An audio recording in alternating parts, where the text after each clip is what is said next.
Hello and welcome to Tasting with Mike and Matt. I'm Mike Veach and this is my partner in crime, Matt Kohorst. Howdy. And today we're going to taste a vintage bottle of I.W. Harper Bottled-in-Bond. All right. Yeah. You know, this is March of 2022 and it's the 125th anniversary of the Bottled-in-Bond Act. Oh yeah, that's right. Yeah. So we need to, show a little love for some vintage Bottled-in-Bond here as well.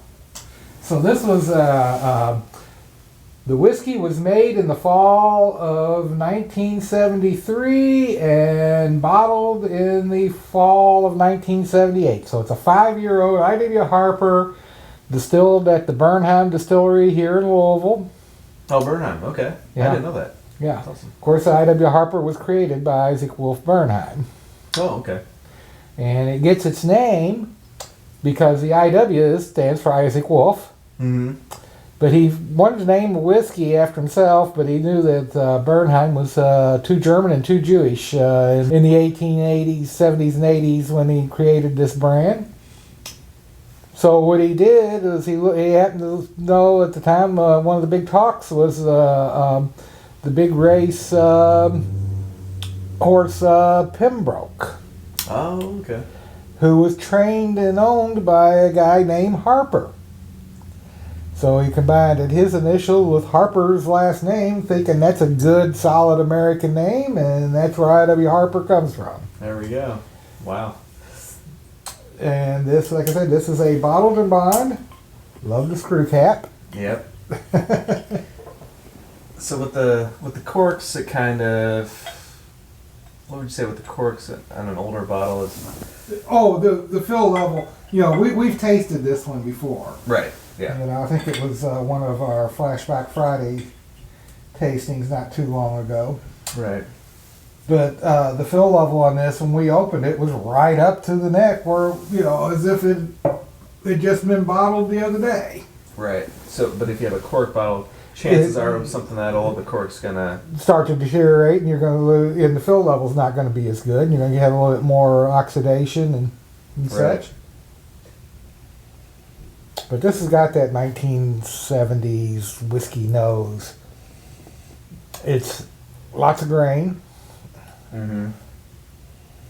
Lots of oak. A little vanilla, a little fruit.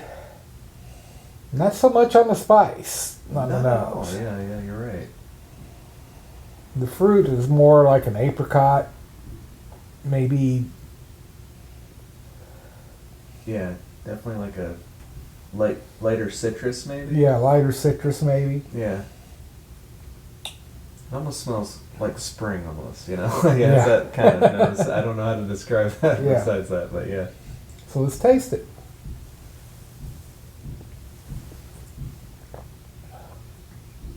For 100 proof, that you don't taste the alcohol. I mean, it's just it's got that apricot, lemon. Yeah. It's got some vanilla. It's got some oak, and I'm finally getting a little bit of a peppery spice. Right. Now, would you say for this one, it was in the 70s, and we know bourbon whiskey wasn't very popular in the 70s. So you think the more fruitier, lighter, do you think that the fact that gin and vodka and stuff are coming through, do you think that has anything to do with why it's not those caramel and more barrely kind of notes? No, I think Harper was always like this at about 4 or 5 years old. Mm-hmm. It was aged in those brick warehouses. Mm-hmm. And they weren't heating them or anything. I mean, I think they had the ability to heat them if they wanted to. But you're right. It's you get those fruity notes and stuff. See, in a brick warehouse is going to age things a little slower. Mm-hmm. Because brick is more insulation than that ironclad and everything, so it takes longer for it to heat up, longer for it to cool down. Okay. And nowadays, immediately, how does it work now, with the warehouses? Well, if you heat the warehouse, during the winter, you're going to get immediate you're going to start getting heat during the winter and everything. But if you age it in the brick warehouses at Burnham, it's going to be the same. It's going to take longer for the whiskey to heat up in the spring and summer, because the brick takes longer to it's more insulated. Right. And each day, as the sun goes up and goes down, the temperature changes aren't going to be as much because of that brick. Right. And then during the winter, it's going to take it longer for those warehouses to actually cool down, But once it gets cold, it's going to stay cold. Right. Okay. So it's really good. Yeah. It's very good. Yeah. Mm-hmm. Oh yeah. Now that it's opened up a little bit, I'm really getting that vanilla coming through. Mm-hmm. So let's try the cranberry.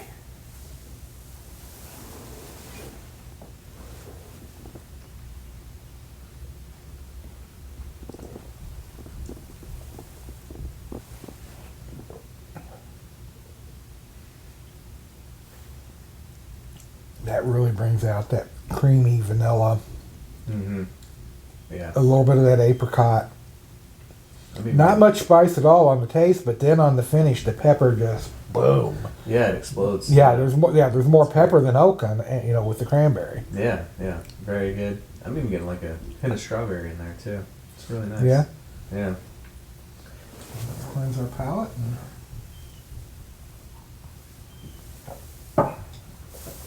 Try it with the pecan.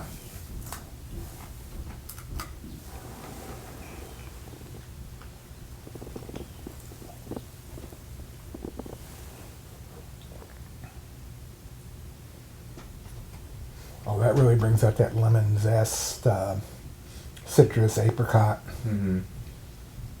Still getting the vanilla, but it's not like it was with the cranberry, that's for sure. Right, yeah. But then on the finish, though, that's interesting. For me, I'm getting more oak than pepper. Yeah. Mm-hmm. And then I am actually getting a little lingering vanilla sweetness. Yeah, it's a pretty strong finish with that, with the nut. Yeah, it's great. Yeah. Yeah, that's so good. I think I'm going to do that again. Yeah. Round two.